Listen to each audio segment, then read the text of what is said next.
Hey guys, आपका मेरे YouTube channel ज्योति class में स्वागत है। तो चलिए आइए हम लोकेशन ऑफ एरर का टॉपिक स्टार्ट करते हैं।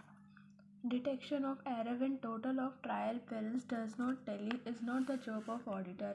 His job is mainly to examine truthfulness, fairness and accuracy of book of accounts. Telling the trial balance is the work of accounting.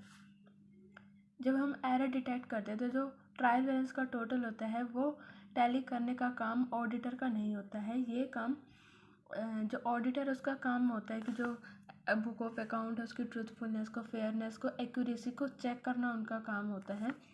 जो ट्रायल बैलेंस है उनको टैली करने का काम accountant का होता है। Only if accountant is incapable of telling the trial balance, सिर्फ अकाउंटेंट ही होता है, ओनली अकाउंटेंट ही है अगर वो इनकेपेबल है ट्रायल बैलेंस को टैली करने को, तो वो ऑडिटर को अपना काम नहीं दे देता है।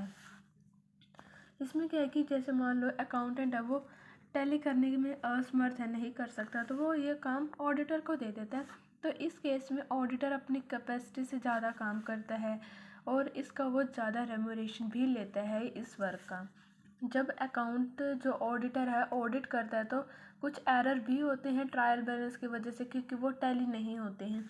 तो ऑडिटर कुछ स्टेप्स को यहाँ फॉलो करके चलता है ट्रायल बैलेंस को टैली करने के लिए। सबसे पहले तो जो ट्रायल बैलेंस है उसकी दोनों साइड, डेबिट साइड भी और क्रेडिट, दोनों साइड का टोटल करेंगे, चेक करेंगे जो टोटल हमने करा है वो सही है या नहीं। सबसे पहले तो हमें दोनों का टोटल बहुत ध्यान से करना होगा। फिर आता finding the amount of difference.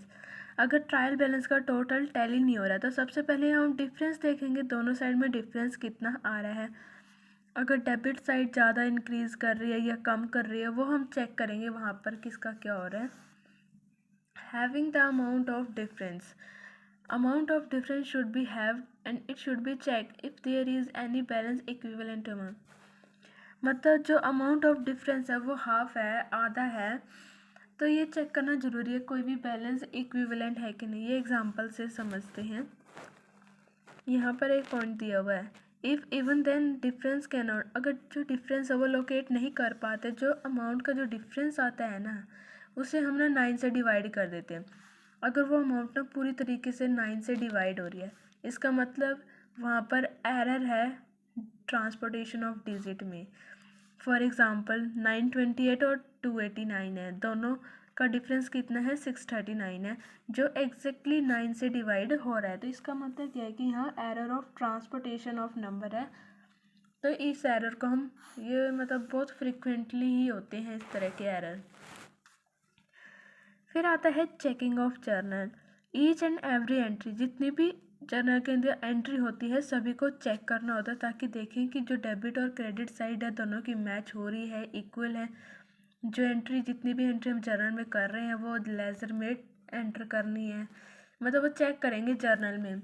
Journal में चेक करने के बाद फिर सब्सिडरी बुक्स में चेक करेंगे, सभी सब्सिडरी बुक को वो एग्जामिन करेंगे, देखेंगे कोई एंट्री एंटर करे वगैरह तो नहीं रह गई है, फिर उनका टोटल भी चेक करेंगे। उसके बाद सब्सिडरी बुक से हम पोस्टिंग करेंगे, जो पोस्टिंग हमने करी होगी सब्सिडरी बुक्स की उन्हें चेक करेंगे, लेज़र फोलियो चेक करेंगे, उनका हर एक आइटम वहाँ चेक की जाएगी टोटल, कहीं कहीं कोई गड़बड़ नहीं कर रखी। तो फिर आता है checking the balance of laser.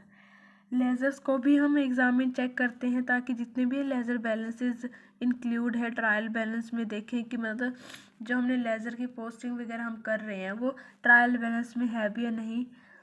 It may happen date जो ट्रायल बैलेंस है वो टैली नहीं किया था नॉन इंक्लूजन ऑफ बैलेंस, मतलब एक से ज़्यादा अकाउंट के इंक्लूजन की वजह से, तो कैरिड फॉरवर्ड भी यहाँ चेक किया जाएगा उनका। उसके बाद आता है चेकिंग ऑफ ओपनिंग एंट्री। जो ओपनिंग एंट्रीज होती है उन्हें चेक करना भी बहुत ज़्यादा ज़रूरी होता है। While examine primary book of account it should be ensure that all opening balance brought forward in current year are tally. जब भी हम प्राइमरी बुक को एग्जामिन करते हैं तो ये देखना ज़रूरी है कि जितनी भी हमारी ओपनिंग बैलेंस है वो ब्रॉट फॉरवर्ड की गई है क्या करंट ईयर में। उन्हें बैलेंस शीट, जो पिछले साल की जो बैलेंस शीट है उसके साथ टैली करेंगे, क्योंकि वहाँ कैरिड फॉरवर्ड थी देन यहाँ पर ब्रॉड फॉरवर्ड हुई है। तो ओपनिंग एंट्रीज पास ओनली जो प्रीवियस ईयर की फाइनेंशियल स्टेटमेंट होगी उसके बेस पे ही उनकी एंट्री पास की जाएगी। फिर कंपैरिजन विद लास्ट ईयर, जो लास्ट ईयर के ट्रायल बैलेंस है उससे भी कंपेयर कर सकते हैं। अगर ज़्यादा डिफरेंस आ रहा है ट्रायल बैलेंस में देन हम उन्हें कंपैरिजन कर सकते हैं पिछले साल के ट्रायल बैलेंस से।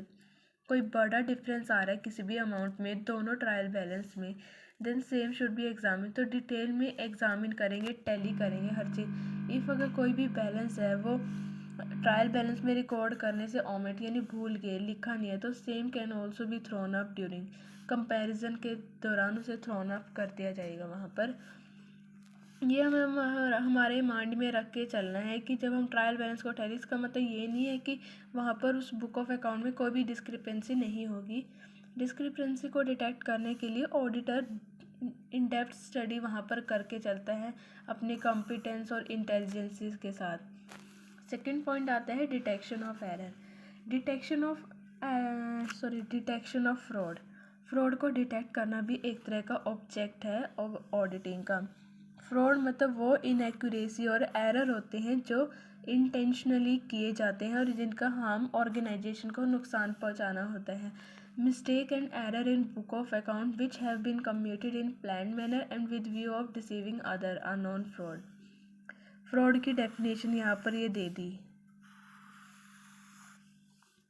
क्या कहा है? मिस्टेक, कोई गलती या कोई भी एरर है बुक ऑफ अकाउंट में जो एक सोचे समझे प्लान के साथ की गई है, जिसका मतलब एम क्या है कि दूसरे पार्टनर को नुकसान पहुंचाना। मान लो अगर एक बंदा फ्रॉड करेगा तो वो खुद के साथ तो कर से नहीं रहा, यानी दूसरे को नुकसान होगा, तो यानी दूसरा डिसीविंग पार्टनर उसे वहाँ पर लॉस हो रहा है, तो इसे हम फ्रॉड कहते हैं।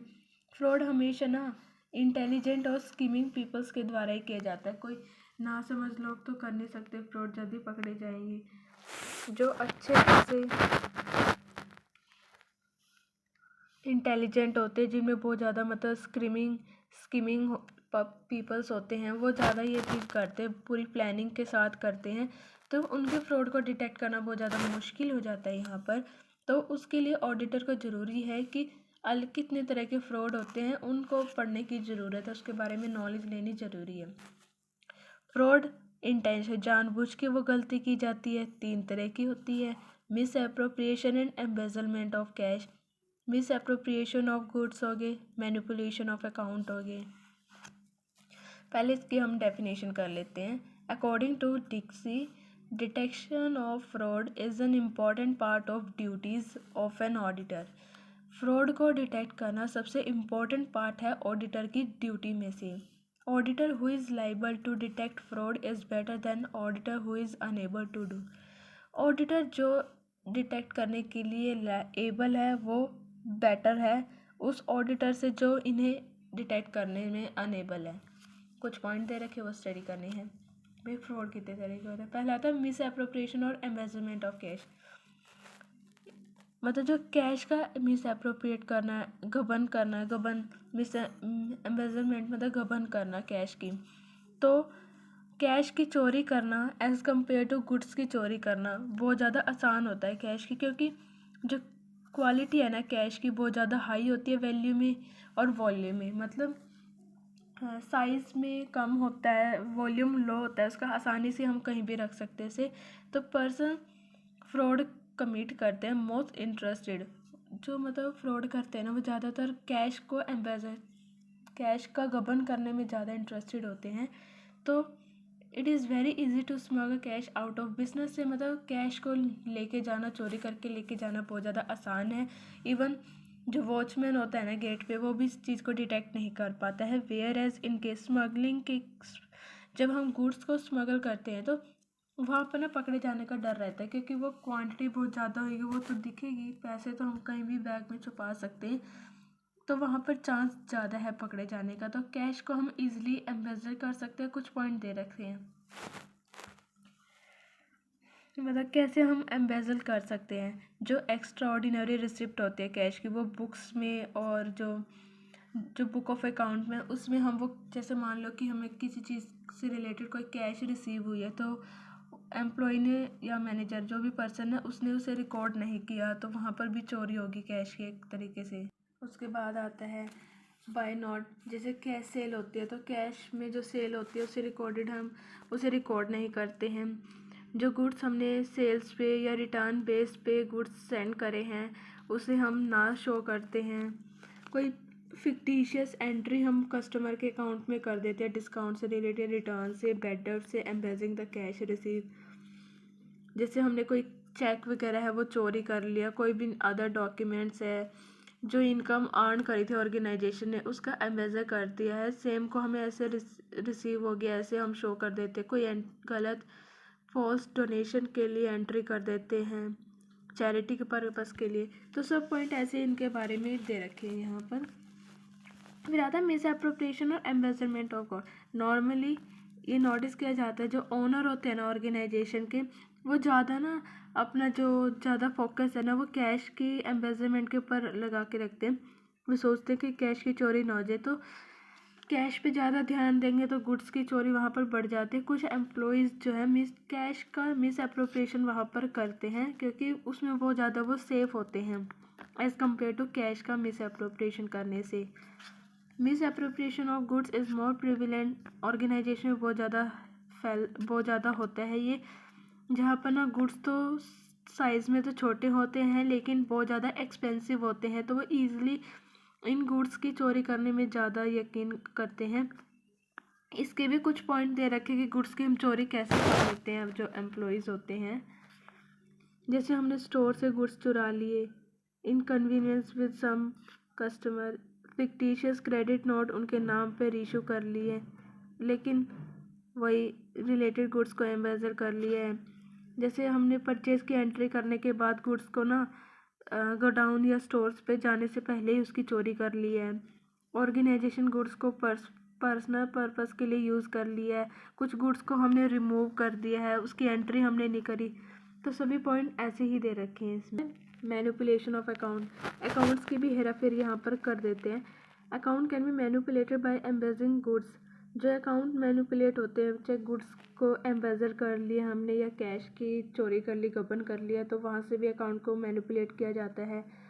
ये जो लोअर लेवल एम्प्लॉयज़ होते हैं ना उनके द्वारा ये काम किया जाता है, जबकि जो मैनिपुलेशन ऑफ अकाउंट है वो usually done on the behest of manager के, जैसे ओनर हो गए या कोई भी रिस्पॉन्सिबल पर्सन हो गए, ऑफिसर हो गए, उनके द्वारा किया जाता है ये। जिस तरह के फ्रॉड होते हैं ना ये, इन विच जहाँ पर जो ट्रांजैक्शन हम बुक ऑफ अकाउंट में रिकॉर्ड करते हैं उसी तरीके से रिकॉर्ड करते हैं एंड लेकिन इनकरेक्ट पिक्चर जो है वो हमारी बिजनेस की वहाँ पर शो करते हैं। As a result of such fraud जो प्रॉफिट एंड लॉस अकाउंट है, बैलेंस शीट है, वो इनकरेक्ट हो जाते हैं फ्रॉड की वजह से। लेकिन जो एक रिस्पॉन्सिबल ऑफिसर का जो ऑब्जेक्टिव होता है मैनिपुलेशन करने का वो यहाँ पर बढ़ जाता है। Accounts are usually manipulated. जो अकाउंट मैनिपुलेट करते हैं ना वो कुछ ऑब्जेक्ट होता है उनका करने का, उसमें किया जाता है। जो इनकम और जो सेल्स टैक्स होते हैं उन्हें बचा लेते हैं। जो असल पिक्चर होती है ना कॉम्पिटिटर से उसे हाइड कर लेते हैं। जो इन्हांसिंग प्रॉफिट मतलब प्रॉफिट को इन्हांस करना इस एम के साथ कि वो ज़्यादा अमाउंट ऑफ कमीशन पे कर सके प्रॉफिट के बेस पे। Gaining advantage in case of possible sale of business. कोई हमने लोअर प्रॉफिट डिक्लेयर कर दी है, लोअर डिविडेंड डिक्लेयर के पर्पस से, और कम बोनस एम्प्लॉय को पे कर दिया, तो वहाँ पर भी अकाउंट को हम मैनिपुलेट कर देते हैं। रेट ऑफ डिविडेंड को मेंटेन करना, लोन ऑब्टेन करना, ये तो था जो अकाउंट्स हम यूजुअली मैनिपुलेट करते हैं विद ऑब्जेक्टिव के साथ। फिर आते हैं अकाउंट में भी मैनिपुलेशन इस तरीके से जो है वो किए जाते हैं। फर्स्ट आता है नॉट क्लेमिंग डेप्रिसिएशन, मतलब एसेट के ऊपर कोई डेप्रिसिएशन क्लेम नहीं करा या क्लेम करा है डेप्रिसिएशन लेकिन कम या फिर हायर रेशो में। फिर सेकंड आता है अंडर वैल्यू या ओवर वैल्यूड कर दिया हमने एसेट और लाइबिलिटी को। फिक्टिशियस एसेट एक्सपेंस को हमने शो कर दिया है और एक्चुअल एक्सपेंस को हमने शो नहीं करा है। फिर आता है नॉट इंक्लूडिंग इन इनकम, जो बुक ऑफ अकाउंट है उसकी इनकम में हमने नहीं इंक्लूड करा है। कैपिटल एक्सपेंडिचर को तो हमने रेवेन्यू ट्रेड कर लिया और रेवेन्यू को कैपिटल एक्सपेंस ट्रेड कर लिया। कोई गलत सेल और परचेज दिखा दी हमने, सेल्स रिटर्न हो गया, परचेज रिटर्न हो गया, गलत हमने शो कर दी।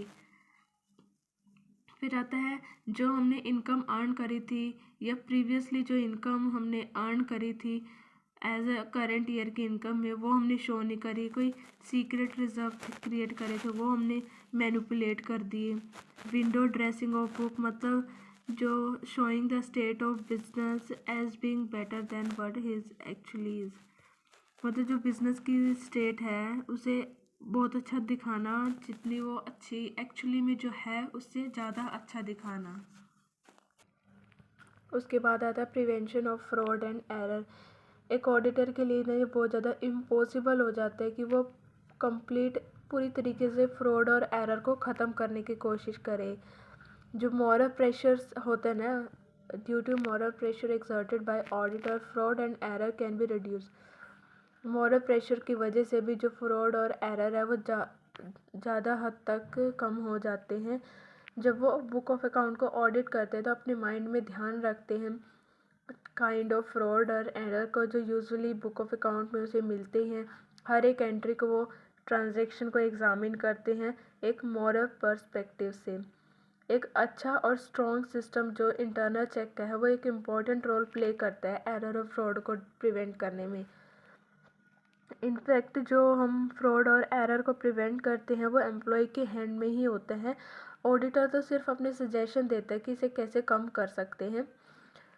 अगर फ्रॉड डिटेक्ट कर लेता है तो एफर्ट शुड बी मेड, उसे कम करने के एफर्ट वो करता है। पीपल जो फ्रॉड करते हैं उन्हें अपॉर्चुनिटी दी जाती है कि वो ना करें। प्रिवेंशन हमेशा ही बेटर होते हैं क्योर से। कई बार फ्रॉड हमने बहुत ही ज़्यादा क्लेवर और इंटेलिजेंट माइंड से भी करते हैं जिसमें डिफ़िकल्ट हो जाता है एरर फ्रॉड को डिटेक्ट करना। अगर ऑडिटर ट्रांजैक्शन को डिटेल में एग्जामिन करे, चेक करे, तो ये हम ज़्यादा हद तक डिटेक्ट कर पाएंगे। तो ये भी एक तरह का ऑब्जेक्ट है।